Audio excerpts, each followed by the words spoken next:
Welcome to Place Brand Leaders, the podcast of the Place Brand Observer. In the last episode, we looked at the reasons why engage with place branding. How useful is it? Today, in this shortcast, I would like to share with you some insights from our expert panel on why many place branding projects fail. And the summary is also published in my book, An Insider's Guide to Place Branding, Shaping the Identity and Reputation of Cities, Regions and Countries. The book was published in May by Springer International. So in a way, it is very difficult for place branding to succeed because of the high expectations that there are some specific points which tend to be a problem in many projects where place branding is involved. And according to the panel, the most important ones are misconceptions about what a place branding is, then political or institutional instability and lack of leadership. The third point is insufficient funding, not enough money. The next point is insufficient stakeholder engagement and collaboration. And the last point mentioned by the panel is the non-representativeness of a place brand. In this shortcast, I'll just tell you about each of these points, starting with misconceptions about what place branding is about. And this is arguably the most common root cause for place branding failure. Many people don't know what place branding is and what it is not. Especially the difference between place branding and place marketing is often not very clear. Many stakeholders think it is basically about promotion or advertising. Such measures might trigger interest or desire, but will very unlikely be able to change the image or perceptions which people hold about the place. And as Todd Babiak told us, he's currently the CEO of Brand Tasmania in Australia. There's nothing more frustrating for a place branding advisor than when someone like the agency partner decides that it should only be an advertising campaign and nothing more. And likewise, politicians often understand place branding as only a promotional initiatives with no incidence in areas such as economic development, place management or spatial planning. As Jordi de Sant Eugenio Vela, professor at the University of Vic in Catalonia, shares. Martin Boysen, who has written extensively about places and branding, has worked with dozens of cities and regions in the Netherlands, brings the dilemma to the point. There's still very little agreement on what place branding projects should be about. Therefore, place branding projects range from simplistic visual design exercises to complete in-depth place management strategies. Second point, why many place branding projects fail is political or institutional instability and lack of leadership.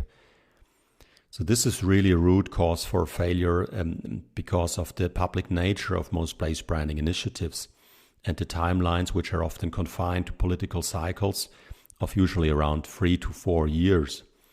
And new government leaders may not be able to resist the temptation to propose new approaches and solutions reflected in their branding priorities.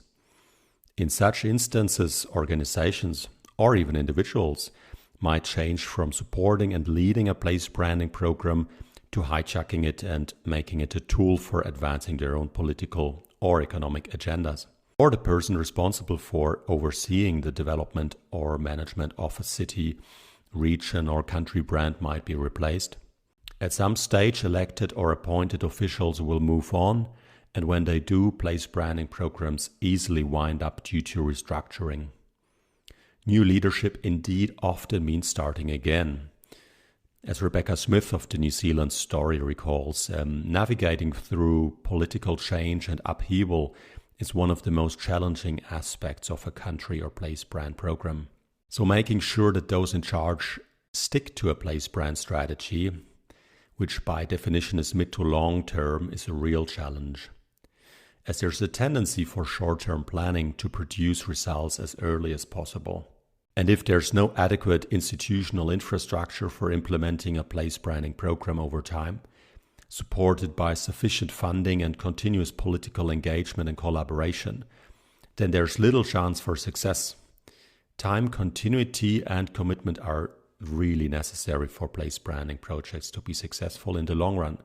In practice, as Martin Boysen told us, most strategies never really leave the paper on which they were written. And he warns that identifying a good strategy and getting a consensus among the stakeholders is just the first step. Making sure that the strategy is implemented in the governance of the place is a second.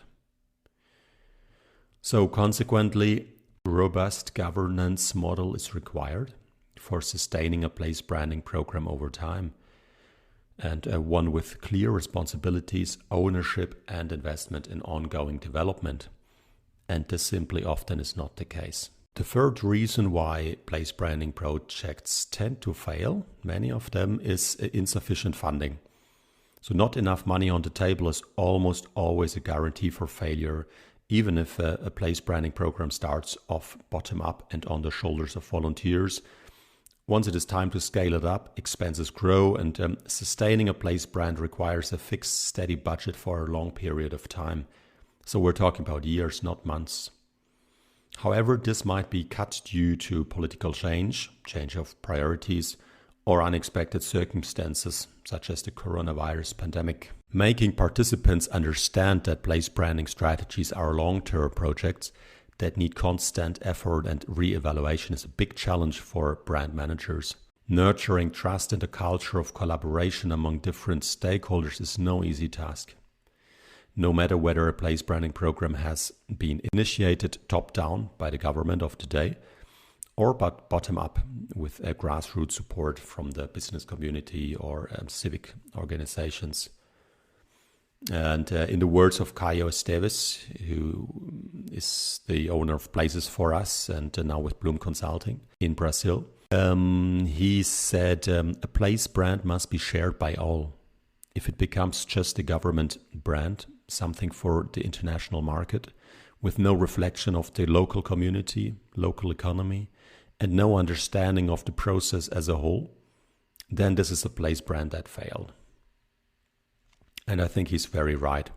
So this is about the outside part and the inside, the inward-looking part of place branding. You really need to get both aligned.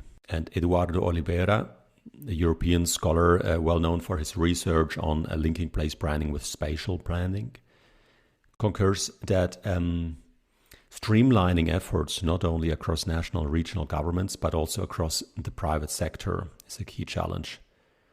So the private sector is particularly relevant for securing long-term funding, of course, and this is really paramount especially when crisis hits, like the pandemic.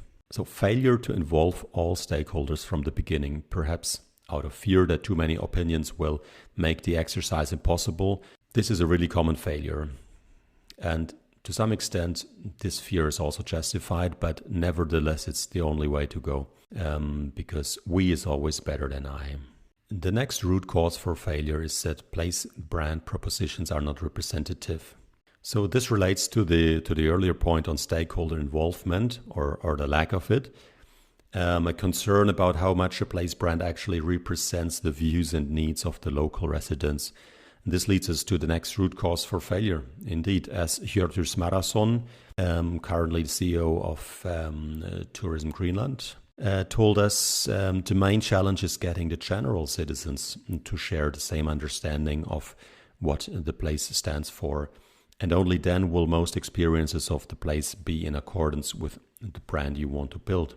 So in other words, rather than pushing an idea conceived by industry representatives, a tourism board or government agencies, the brand must speak about the place, its core values, and its people. The challenge really is to tune the local users, and that includes contractors, souvenir producers, event organizers, and so forth, into the brand values, and help them apply and integrate them into their work. And contradictions between what the city, region, or nation says and communicates about itself and what it actually does or looks like, this really can create this discordance.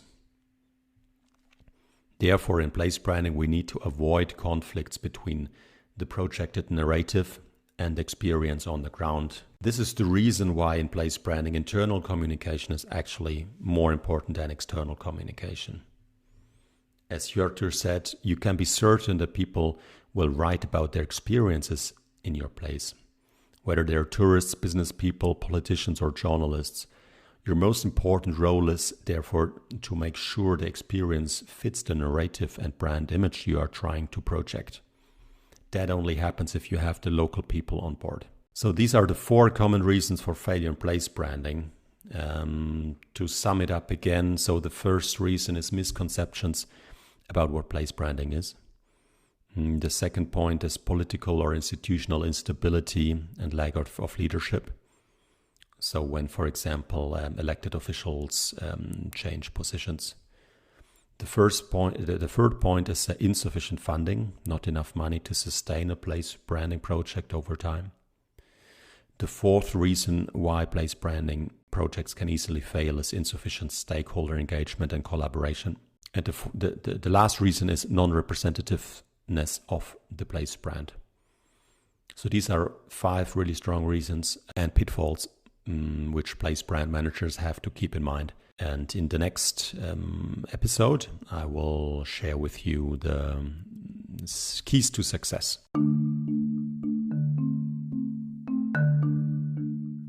So that's all for today. I hope you found this shortcast useful on the reasons why place branding projects often fail.